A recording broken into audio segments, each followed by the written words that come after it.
नमस्कार. मार्गी UPSC prelim 21 या मार्गीच्या नवीन सदरामध्ये आपण येणाऱ्या 2021च्या प्रिलिमच्या दृष्टीने महत्त्वाच्या ज्या बिट्स आहेत त्या पाहणार आहोत. तर आपली आजची पहिली बिट आहे national commission for backward classes. तर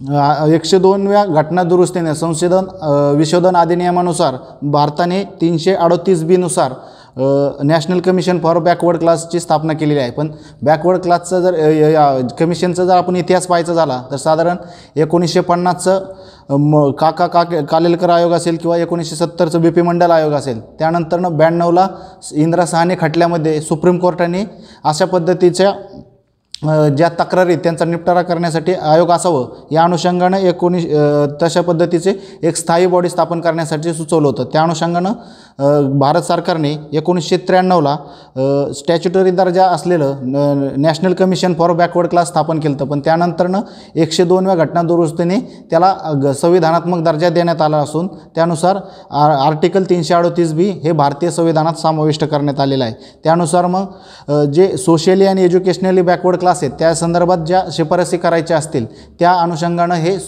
भारत सरकारला मार्गदर्शन किंवा सल्लागारी स्वरूपात त्यांच्या सूचना देत असतं. त्यानंतर आपली पुढची बिट आहे जस्टिस रोहिणी कमिशन. अलीकडल्या काळामध्ये जे OBC अंतर्गत जे सब कॅटेगरायझेशन संदर्भात सल्ला मागवण्यासाठी किंवा त्या संदर्भात सब कॅटेगरी कसे करता येईल या अनुषंगानं सुप्रीम कोर्टाने दिल्ली हायकोर्टाच्या माजी न्यायाधीश त्यांची नेमणूक यासाठी केलेली आहे. Commission to examine the sub categorization of other backward classes. ह्यानुसार निर्धारके काय असले पाहिजेत, मेकॅनिझम कशा पद्धतीचं त्यासाठी डेव्हलप करायचं, नॉर्म्स काय असावेत किंवा पॅरामीटर काय असावेत हे या जस्टिस रोहिणी प्रस्थापित करणार आहेत. तर यांच्याबद्दल दुसरी एक महत्त्वाची बिट अशी आहेत की त्या दिल्ली हायकोर्टाच्या पहिल्या महिला चीफ जस्टिस होत्या दिल्ली हायकोर्टाच्या. त्यानंतरनं तिसरी आपली बिट आहे निलोपितू. निलोपितू हे काय आहे तर हर्षवर्धनाच्या काळातील हे आर्चिव्ह आहेत म्हणजे रेकॉर्ड डिपार्टमेंट आहे. अपवादात्मक परिस्थितीत भारताच्या प्राचीन इतिहासामध्ये जे त्या राजाच्या कारकिर्दीत जे काही घटना घडलेल्या आहेत ज्या बऱ्या वाईट असतील त्याची पद्धतशीर रेकॉर्डिंग करण्याच्या दृष्टीनं हे डिपार्टमेंट कार्यरत होतं. त्यामुळे ही बीत आपल्यासाठी महत्त्वाची आहे. निलोपितू NILOPITU निलोपितू हे रेकॉर्ड डिपार्टमेंट आहे हर्षवर्धनाच्या काळातलं. त्यानंतरनं चौथी आपली बीट आहे पुदुचेरी संदर्भात. वर्तमान काळात आता आपण बघितलं की त्या ठिकाणी वाद चालू आहेत किंवा राजकीय इलेक्शन देखील लागलेले आहेत. तर आपल्या घटनेचा जर आपण विचार करायला गेलं तर आपल्या घटनेने राज्यांचं वर्गीकरण हे ABCD असे 4 कॅटेगरीमध्ये केलं होतं. कालांतराने ज्या C आणि D कॅटेगरीतली राज्य आहेत त्यांना एकत्रित करून त्यांच्यासाठी युनियन टेरिटरी स्थापन करण्यात आले आणि त्यांचं गव्हर्नमेंट ॲडमिनिस्ट्रेशन हे केंद्र शासनाच्या अंडर आलेलं होतं. पण त्यासाठी कोणत्या पद्धतीच्या शिफारसी पाहिजेत किंवा त्यांच्या पॉवर कशा पद्धतीने द्यायचे यासाठी अशोक कुमार सेन ही कमिटी स्थापन करण्यात आली होती. कारण आपल्याला अशा कमिटीवर प्रश्न विचारू शकतात. त्यामुळे अशोक कुमार सेन कमिटी ही कशासाठी होती तर recommendation of granting power to union territories त्या अनुषंगाने हे आपल्याला पाहणं गरजेचे आहे. त्यानंतरनं 1992ला आपण फ्रेंचांकडून पुदुचेरी, कराईकल, माहे, यानम ह्या टेरिटरी ज्यावेळेस भारतीय संघराज्यात सामील झाल्या त्या अनुषंगानं मग ह्यांचं व्यवस्थापन कसं करायचं या अनुषंगानं 1962ला लाल बहादूर शास्त्री यांनी घटनेमध्ये अमेंडमेंट करून हे जे 4 प्रदेश आहेत त्यांना एकत्रित करून युनियन टेरिटरी ऑफ पुदुचेरी ही स्थापन केली. आणि त्या अनुषंगानं आपल्या घटनेमध्ये आर्टिकल 239A हे समाविष्ट करण्यात आलं होतं. या अनुषंगानंच युनियन टेरिटरीचा कारभार कशा पद्धतीने चालावा यासाठी युनियन टेरिटरी ॲक्ट 1963 हा यासाठी आणण्यात आला होता. मग या अनुषंगानं पुदुचेरी लेजिस्लेशनमध्ये ह्या युनियन टेरिटरी ॲक्ट 1963 नुसार 30 इलेक्टेड आणि 3 नॉमिनेटेड मेंबर हे समाविष्ट करण्यात आले होते. मग या नॉमिनेटेड मेंबरवरूनच एक खटला मध्यंतरी चर्चेत आला होता तो Laxminarayan versus union of India. तर या अनुषंगानं 3 न्यायमूर्तींच्या खंडपीठानं यावर निकाल देताना सांगितलं होतं की जे नॉमिनेटेड मेंबर आहेत ते तुमच्या बजेट सेशन असेल किंवा नो कॉन्फिडन्स मोशन असेल यामध्ये मतदान करू शकतात. मग या अनुषंगानं आपल्याला हे माहीत असलं पाहिजे की जे नॉमिनेटेड मेंबर आहे मग ते राज्यसभेत असो किंवा लोकसभेत आता अँग्लो इंडियनमुळे ते होते, पण आता वर्तमान परिस्थितीत नाही आहेत. मग त्यांना मतदानाचे अधिकार आहेत का? ते कोणत्या ह्याच्यात मतदानाचा अधिकार घेतात? तर सर्वसाधारणपणे जे नॉमिनेटेड मेंबर आहेत त्यांना फक्त राष्ट्रपतीचं इलेक्शन वगळता सर्व संसदीय ज्या प्रक्रिया आहेत त्यामध्ये मतदान करण्याचा अधिकार असतो. मग ह्या अनुषंगाने आपल्याला ही बिट बी माहिती पाहिजे की जे नामनिर्देशित सदस्य आहेत किंवा नॉमिनेटेड सदस्य आहेत त्यांच्या मतदानाचे अधिकार किंवा कशा पद्धतीच्या तरतुदी आहेत. मग त्या अनुषंगानं सुप्रीम कोर्टाने के लक्ष्मीनारायण खटल्यामध्ये जे नॉमिनेटेड मेंबर आहेत ते हे लेजिस्लेटिव्ह असेंब्लीच्या सर्व प्रक्रियेमध्ये म्हणजे नो कॉन्फिडन्स मोशन असेल किंवा बजेट सेशन असेल त्यामध्ये मतदान करू शकतात, अशा पद्धतीचा निवाडा दिला होता. त्यानंतर 5वी बीट आपली आहे अँग्लो इंडियन संदर्भात. तर साधारणतः आपली जी 104वी घटना दुरुस्ती 2019ची त्यानुसार अँग्लो इंडियनला जे लोकसभेमध्ये 331 नुसार आर्टिकल 300 अनुच्छेद 331 नुसार राष्ट्रपतीला जो अधिकार होता की त्यांना पुरेसं प्रतिनिधित्व नसेल तर त्यांची नेमणूक नामनिर्देशित करून करण्याची किंवा राज्यपालांना 333 नुसार आर्टिकल 333 नुसार लेजिस्लेटिव्ह असेंब्लीमध्ये अँग्लो इंडियन समाजाचं प्रतिनिधित्व नेमण्यासाठी जी तरतूद होती ती रद्दबातल करण्यात आली. त्याचबरोबर SC ST संदर्भात 10 वर्षानं रिझर्वेशन देखील या 104व्या घटना दुरुस्तीने वाढवण्यात आले, हे आपल्याला माहितीच आहे. तर अँग्लो इंडियन संदर्भातील डेफिनेशन किंवा तरतूद ही भारताच्या आर्टिकल 366(2) मध्ये अँग्लो इंडियन म्हणजे काय या संदर्भात विवेचन हे देण्यात आलेलं आहे. त्यानंतर आपली 6वी न्यूज आहे food safety and standard authority of India. तर food safety and standard authority of India ही स्टॅच्युटरी बॉडी आपल्याला फूड सेफ्टी आणि स्टँडर्ड ॲक्ट 2006 नुसार स्थापन करण्यात आलेली पाहायला मिळते. आता ह्यात food safety and standard authority of India असं जरी असलं तरी ही ministry of health and family welfare under काम करते. या ठिकाणी आपली गफलत होण्याचा शक्यता दाट आहे, कारण food safety and standard authority म्हणलं की एक तर आपण फूड प्रोसेसिंग किंवा आपलं जे कन्झ्युमर अफेअर मिनिस्ट्री तिकडे जाऊ शकतो, पण त्या पद्धतीने नाही. तर हे health and family welfare ministry अंतर्गत कामकाज करत असल्याचं आपल्याला पाहायला मिळतं. तर जो 2000चा food safety and standard act 2006 होता यानुसार ज्या multi level multi departmental control होता फूड सेफ्टी अँड स्टँडर्डचा तो कमी करून एकच अशी संस्था या अनुषंगानं स्थापन करण्यात आली, ती म्हणजे food safety and standard authority of India. या अनुषंगानं ती कार्यरत आहे. त्याच अनुषंगानं अलीकडे 2011मध्ये फूड सेफ्टी स्टँडर्ड रूल 2011 आलेले आहेत. तर त्या रूलमध्ये सर्वसाधारणमध्ये फूड सेफ्टी ॲपिलेट ट्रायब्युनलची तरतूद करण्यात आली आहे. त्यानंतरनं ज्या फूड संदर्भातले ज्या ॲडव्हर्टायझिंग आहे त्या देखील फूड सेफ्टी स्टँडर्ड रूल 2011 नुसार नियंत्रित केल्या झालेल्या आहेत. या अनुषंगानं मग आपल्याला ही food safety and standard authority पाहावे लागेल. पण ह्या ज्या साधर्म्य असलेली दुसरी एक ही आहे आपली संस्था ब्युरो ऑफ इंडियन स्टँडर्ड. तर ही ब्युरो ऑफ इंडियन स्टँडर्ड आहे ही establish bureau of Indian standard as a national standard body of India, म्हणजे देशाची ही नॅशनल स्टँडर्ड बॉडी आहे. तर ही hallmarking of precision metal and article हे देण्याचं काम करत असते, हे पाहायला मिळते. तर ही ह्या जी आपली ब्युरो ऑफ इंडियन स्टँडर्ड आहे ही जे प्रेसिडेंट म्हणून काम हे minister of consumer affair and food public distribution हे पाहत असतात. आपण मागची बॉडी बघितली की food safety and standard authority of India he health and family welfare ministry अंतर्गत आहे. तर ब्युरो ऑफ इंडियन स्टँडर्ड हे ह्याचे अध्यक्ष हे minister of consumer affairs and food public distribution system हे पाहत असल्याचं पाहायला मिळतं. यानुसार ही body safe reliable quality of goods minimising health hazards to consumer या दृष्टीनं काम करत असल्याचं पाहायला मिळतं. त्यानंतर आपली पुढची बीट आहे 8व्या नंबरची मानस नॅशनल पार्क. आपल्याला जे नॅशनल पार्क आहेत त्यामध्ये कोणती नदी गेली कोणत्या राज्यात आहे काय त्याच्या पद्धतीने काम करते त्यामधील महत्त्वाच्या घडामोडी या अनुषंगानं प्रश्न येत असतात. तर जे मानस नॅशनल पार्क आहे ते युनेस्को वर्ल्ड हेरिटेज साईट म्हणून घोषित करण्यात आलेलं आहे. तर त्यामध्ये टायगर एलिफंट बायोस्फिअर रिझर्व ह्या तिन्ही प्रकारच्या कॅटेगरीचा दर्जा हा त्यामध्ये देण्यात आलेला आहे. मानस रिव्हर ही त्यामधून वाहत असल्याचे पाहायला मिळते. तर त्याची नॉर्थर्न बाउंड्री ही भूतान या देशाशी संलग्नित असल्याचं देखील आपल्याला पाहायला मिळतं. तर त्या मानस नॅशनल पार्कमध्ये इंडेंजर स्पेसीज कोणकोणत्या आहेत तर tiger, one horn rhino, swamp deer, Bengal florican ह्यासारख्या इंडेंजर स्पेसीज हे आपल्याला मानस नॅशनल पार्कमध्ये पाहायला मिळतात. त्यानंतरनं पुढचं आहे Kanha tiger reserve.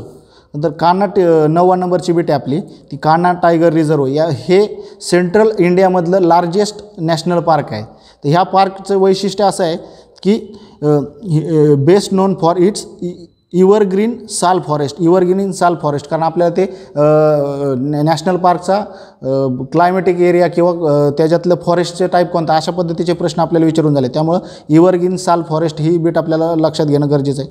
त्यानंतरनं swamp dear जो युनिक इथं बेस्ट एक्सक्लुझिव्हली ह्या एरियामध्ये आढळतो. State animal of Madhya Pradesh देखील आहे तो. हार्ड ग्राउंड बारसिंगा म्हणजे स्वॅम्प डिअर हा एक्सक्लुझिव्हली ह्या कान्हा टायगर रिझर्वमध्ये आपल्याला पाहायला मिळतो. त्याचं आयुष्यन स्टेटस हे व्हर्नरेबल आहे आणि या अनुषंगाने ह्या न्यूजकडे आपल्याला पाहणं गरजेचं आहे. आपली 10व्या नंबरची बीट आहे गुरु तेग बहादूर यांची 400वी जयंती आपण ह्या वर्षी आहे. त्या अनुषंगानं मग गुरु तेग बहादूर यांच्या न्यूजकडे पाहणं गरजेचं आहे. कारण आपल्याला 1996 असेल, 2013 किंवा 2004 यामध्ये शीखचे धर्मगुरू आणि त्यांचे कार्य किंवा त्यांचे महत्त्वाचे कोणाचे समकालीन होते, त्यांनी केलेलं कार्य या अनुषंगानं प्रश्न विचारून झालेत. तर आपण जे 1 ते 10 धर्मगुरू आहेत त्यांचे महत्त्वाचे कार्य आपण या ठिकाणी धावता आढावा घेऊयात. तर गुरु नानक हे पहिले शीख गुरु होते. त्यांनी शीख धर्माची स्थापना केल्याची आपल्याला पाहायला मिळते. त्यानंतरनं गुरु अंगद यांनी गुरुमुखी जी लँग्वेज आहे ती त्या ठिकाणी स्टार्ट केली. त्यानंतर तिसरे गुरु जे गुरु अमरदास आहेत त्यांनी जे सोशल रिफॉर्मच्या दृष्टीने किंवा चाइल्ड मॅरेज या अनुषंगानं काम केल्याचं आपल्याला पाहायला मिळतं. चौथे गुरु रामदास आहेत. त्यांनी जे अमृतसर सिटी आहेत, शिखांनी आता सध्या तिथं जे गोल्डन टेम्पल आहे त्या अमृतसर सिटीची डिस्कवर हे या रामदास यांनी केलं होतं. तर गुरु अर्जन देव यांनी त्या अमृतसर शहरामध्येच गोल्डन टेम्पल ची स्थापना केली होती. त्याचप्रमाणे आपण जर पाहिलं तर शिखांमधील जे 2 धर्मगुरू आहेत, एक गुरु अर्जन देव आणि दुसरे गुरु तेग बहादूर, या दोघांचे एक्झिक्युशन झाले म्हणजे त्यांची हत्या करण्यात आलेली आहेत. मग त्या अनुषंगाने ह्या दोघांची हत्या कोणाच्या काळात झाली हे देखील आपल्याला माहिती गरजेचं आहे. तर अर्जुन देव यांची हत्या ही जहांगीराच्या काळात झालेली पाहायला मिळते. त्यानंतरनं 6वे गुरु हरगोविंद यांनी अकाल तख्तची स्थापना केल्याची पाहायला मिळते. त्यानंतरनं गुरु तेग बहादूर हे शिखांचे 9वे गुरु होते. साधारणतः त्यांच्या 115 हाईम्स आणि ज्या गुरुग्रंथ साहिब आहेत त्यामध्ये समाविष्ट करण्यात आलेले आहेत आणि औरंगजेबाच्या कारकिर्दीमध्ये त्यांचं एक्झिक्युटेड त्यांना करण्यात आलेलं होतं. त्यामुळे आपण पाहिलं की अर्जन देव हे जहांगीराच्या काळात आहेत, तर गुरु तेग बहादूर यांचं औरंगजेबाच्या काळात त्यांची हत्या करण्यात आलेली आहे. त्यानंतरनं शिखांचे 10वे गुरु जे गुरु गोविंद साहेब आहे त्यांनी खालसा तख्तची स्थापना केली होती आणि त्याच्या जो खालसा तख्तचा फाउंडेशन डे तोच वैशाखी म्हणून देखील साजरा केला जातो. त्यानंतरनं त्यांचा खातका हा त्यांचा मार्शल आर्ट हा देखील शिखांचा असल्याचं पाहायला मिळतं. त्यानंतरनं पुढची बीट ही 11वी बीट ही शिखांच्या संदर्भातच आहे. ज्यांचा जो ग्रंथ आहे गुरु ग्रंथ साहिब हा शिखांचा पवित्र ग्रंथ आहे. शिखांचे जे 6वे गुरु होते, शिखांचे 6 जे गुरु होते त्या 6 गुरूंचे वचने किंवा उपदेश, त्याचबरोबर 15 भारतीय भक्त आणि 14 कवी यांनी जो उपदेश केला आहे त्यांची जी बाणी आहे त्याचं संकलन हे गुरु अर्जन देव यांनी 1604 मध्ये केल्याचं पाहायला मिळतं. म्हणजे गुरुग्रंथ साहेबचे संकलन आणि संपादन हे अर्जुन देव यांनी केल्याचं पाहायला मिळतं. 1995ला आपल्याला या आशयाचा प्रश्न येऊन गेलेला आहे. त्याच रिलेटेड शिखांच्या रिलेटेड 2 टर्म्स आहेत, एक बंड छाकणा आणि दुसरा दसवंत. तर बंड छकणं काय आहे तर आपल्या मिळकतीत इतरांना सहभागी करून घेणे या अनुषंगाने ही टर्म आहे. तर पुढची ही दसवंद म्हणजे काय तर उत्पन्नातील 10% द्रव्य हे दुर्दैवी बांधवांच्या मदतीसाठी खर्च कशा पद्धतीने करता येईल या अनुषंगाने ही दसवंद ही टर्म आल्याची पाहायला मिळते. त्यानंतरनं 12 नंबरची आपली बीट आहे चन्नापटना ही टॉईज हे कर्नाटकमधले टॉईज आहेत. तर सध्या PM यांच्या मन की बातमध्ये या संदर्भातला उल्लेख आला होता. तर चन्नपटना टॉईज हे कर्नाटकातले आहेत, वुडन टॉईज आहेत. त्याला GI टॅग देखील देण्यात आलेला आहे. तर traditional craft protected as GI. त्यानंतरनं पुढची न्यूज आहे की हार्वेस्ट फेस्टिवल. आपल्याला प्रश्न विचारले जातात की डान्स फेस्टिवल आणि त्यांचे राज्य किंवा त्या संदर्भातलं वैशिष्ट्य काय. तर या अनुषंगानं पोंगल हा तमिळनाडूमध्ये साजरा केला जातो. लोहरी हा शिखांच्यामध्ये साजरा करण्यात आलेला हार्वेस्ट फेस्टिवल आहे. बिहू आसामचा. त्यानंतर अशा पद्धतीचे हे हार्वेस्ट फेस्टिवल हे राज्यवाईज वेगवेगळे आहेत, त्या अनुषंगाने ते साजरे केले जातात. 2018ला आपल्याला ह्या अनुषंगाने प्रश्न हा विचारून झालेला आहे. त्यानंतर आपली 14वी बीट हे वीरशैव लिंगायत या कर्नाटकातल्या पंथाशी संबंधित आहे. तर सर्वसाधारणमध्ये कर्नाटकच्या पॉप्युलेशनमध्ये 17% असलेल्या या जनतेनं की त्यांना धर्म म्हणून मान्यता द्यावी किंवा आरक्षण या संदर्भात तो वाद चालू आहे. तर आपल्याला ह्याचं बेसिक पाहायला गेलं तर जे 12th सेंचुरीमध्ये बसवेश्वरांनी हा पंथ रिवायवर केल्याचं आपल्याला पाहायला मिळतं. सिद्धांत शिखामणी हा वीरशैवांचा पंथग्रंथ आहे, सिद्धांत शिखामणी. तर जे तत्कालीन परिस्थितीत जे कर्मकांड होतं, देवाची उपासना असेल, अनाचार असेल, वर्णव्यवस्था असेल, जातीभेद असेल, उच्च नीच भाव, हिंसाचार या सर्व बाबींना त्या ठिकाणी त्यांनी विरोध केल्याचं आपल्याला पाहायला मिळतं. त्यानंतरनं पुढची बीट आहे director general of trade and remedies, ही आपली 15 नंबरची बीट आहे.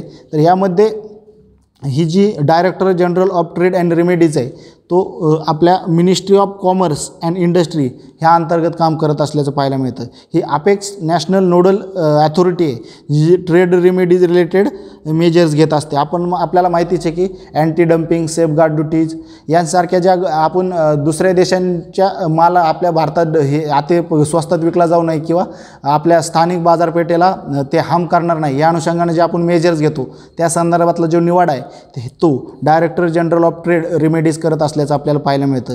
हे मिनिस्ट्री ऑफ कॉमर्स आणि इंडस्ट्री अंतर्गत काम करतं. तर आता अँटी डम्पिंग म्हणजे काय, जर दुसऱ्या देश आहे ते त्या देशातल्या किमतीपेक्षाही स्वस्तामध्ये तो दुसऱ्या देशामध्ये जर त्यांचा माल विकत असेल तर अशा वेळेस त्याला प्रोटेक्शनिस्ट त्याच्यावर बंधन घालण्याच्या अनुषंगानं मग अँटी डम्पिंग ड्युटी ही त्यावर लादली जाते. ह्या अनुषंगानं पाहावं लागेल. त्यानंतर पुढची आपली 16वी बीट आहे की सेफगार्ड मेकॅनिझम आणि सेफगार्ड मेकॅनिझम आणि काउंटर व्हेलिंग ड्युटी. तर काउंटर व्हेलिंग ड्युटीचा जर आपण विचार करायला गेलं तर ह्यामध्ये ज्या देशात तो माल उत्पादित होतोय त्या देशातले सरकार त्या माल उत्पादित होण्याला जर सबसिडी देत असेल तर तो माल एक्सपोर्ट करतानाही स्वस्तात विकला जाणार आहे. मग अशामुळे ज्या देशामध्ये तो निर्यात केला जात असेल किंवा जात असेल त्या देशातील स्थानिक बाजारपेठेला त्याच्यामुळे फटका बसू शकतो. मग त्याच्यावर बंधने घालण्याच्या हिशोबाने मग ही काउंटर व्हेलिंग ड्युटी आलेली जी पाहायला मिळते. तर त्यानंतर पुढची ही सेफगार्ड मेकॅनिझम आहे. दुसऱ्या देशातून एखादा पदार्थ किंवा एखादा माल हा जास्त प्रमाणात जर आपल्या बाजारपेठेत येत असेल तर त्याला टेम्पररी इमर्जन्सी रिस्ट्रिक्शन लादण्याच्या दृष्टीनं ही सेफगार्ड मेकॅनिझम आहे. तर ह्यामध्ये आपण बघितलं की countervailing duty, anti dumping duty आणि सेफगार्ड मेकॅनिझम. तर ह्यातले काउंटर व्हेलिंग ड्युटी आणि अँटी डम्पिंग ड्युटी ही नेशन स्पेसिफिक आहे, म्हणजे ज्या विशिष्ट अशा देशावर ते लावली जाते. तर सेफगार्ड मेकॅनिझम ही देशावर नाही तर विशिष्ट अशा प्रोडक्टवर लावली जाते. अलीकडल्या काळात आपण बघितलं की सोलार पॅनलच्या अनुषंगानं आपण सेफगार्ड मेकॅनिझमचा वापर केल्याचं पाहायला मिळतं. त्यानंतर 17 नंबरची आपली बीट आहे ग्लोबल क्लायमेट रिस्क इंडेक्स. आपल्याला अशा पद्धतीच्या इंडेक्स कोण काढतं, कोण रिलीज करतं, त्याच्या अंतर्गत कोणते सब पार्ट येतात या अनुषंगाने प्रश्न विचारून झालेले आहेत. तर ती 17 नंबरच्या बीटमध्ये नॅशनल क्लायमेट रिस्क इंडेक्स 2020 आपण पाहणार आहोत. ही रिलीज ही जर्मन वॉच या संस्थेमार्फत ती रिलीज केली जाते. तर ह्या जो इम्पॅक्ट आहे वेदर रिलेटेड लॉसचा वेदर रिलेटेड जे इम्पॅक्ट समाजावर होत आहे, मग तो स्टॉर्म असेल, फ्लड असेल, हीट वेव्ज असेल, कोल्ड वेव्ज, तो कशा पद्धतीचा इम्पॅक्ट आहे, त्यातून कशा पद्धतीचे लॉस होतात या संदर्भातले माहिती ह्या रिपोर्ट किंवा इंडेक्समधनं समोर येत असल्याचे पाहायला मिळते. 2018मध्ये वर्स्ट अफेक्टेड कोण आहेत तर जपान, फिलिपिन्स, जर्मनी हे सर्वाधिक क्लायमेट रिस्कला अफेक्टेड झालेले देश आहेत. तर 1999 ते 2018 या काळात लाँग टर्म इंडेक्स जर त्यांनी काढला आहे त्यात जर पाहिलं तर म्यानमार, हैती, पेरुट्रिका यांसारखे देश हे लाँग टर्ममध्ये क्लायमेट रिस्कला बळी पडल्याचे पाहायला मिळतात. त्यानंतर भारतासंदर्भातच त्यांनी काय माहिती दिली ही पाहायला गेलं तर अलीकडल्या काळात आपण बघतो की भारतात water shortage, crop failure, flooding यांसारख्या बाबींमुळं भारत हा क्लायमेट रिस्कमध्ये 5व्या नंबरच्या पोझिशनला आहे. त्यामुळे क्लायमेट रिस्क जगात ज्या देशांमध्ये त्या देशांच्या यादीत भारताचा 5वा क्रमांक लागत असल्याचं पाहायला मिळतं. Higher number of fatalities due to the climate change, second highest monetary losses from its impact. म्हणजे 2018चा विचार केला गेला तर सेकंड हायेस्ट नंबरचा आपल्याला त्यामुळे मॉनिटरी लॉसेस हे सहन करावं लागलेले आहेत. मग या अनुषंगानं आपल्याला रिलीज कोण करतं, भारताचा त्यात पोझिशन काय नंबर आहे या अनुषंगानं माहिती घेणं गरजेचं आहे. त्यानंतर 18 नंबरची बीट आपली वर्ल्ड मायग्रेशन रिपोर्ट. आता हा वर्ल्ड मायग्रेशन रिपोर्ट हा इंटरनॅशनल ऑर्गनायझेशन फॉर मायग्रेशन ही संस्था करत असते. 1951ला ही संस्थेची स्थापना करण्यात आली आहे. तर या संस्थेच्या डाटामध्ये पाहिलं तर इंडियन ओरिजिन इंटरनॅशनल मायग्रंट हे 17.5 मिलियन एवढ्या संख्येने आहेत. तर भारतानंतर म्हणजे सर्वाधिक भारतात आहे. भारतानंतर मेक्सिको आणि चायना यांच्यातून मोठ्या प्रमाणावर स्थलांतर झाल्याचं ते इंटरनॅशनल स्थलांतर झाल्याचं ते सांगतात. आणि प्रायमरी डेस्टिनेशन ह्या सर्वांचं हे USA आहे. त्यानंतरनं पुढची न्यूज आहे आपली इंटरनॅशनल मॉनिटरी फंड हे तर ह्या कोणते रिपोर्ट रिलीज करतं, वर्ल्ड इकॉनॉमिक आउटलुक आणि ग्लोबल फायनान्शियल स्टॅबिलिटी रिपोर्ट हे 2 रिपोर्ट हे आपले इंटरनॅशनल मॉनिटरी फंड हे रिलीज करत आल्याचं पाहायला मिळतं. साधारणतः 2016 आणि 2014ला आपल्याला यावर प्रश्न हे विचारून झालेले आहेत UPSC प्रीला.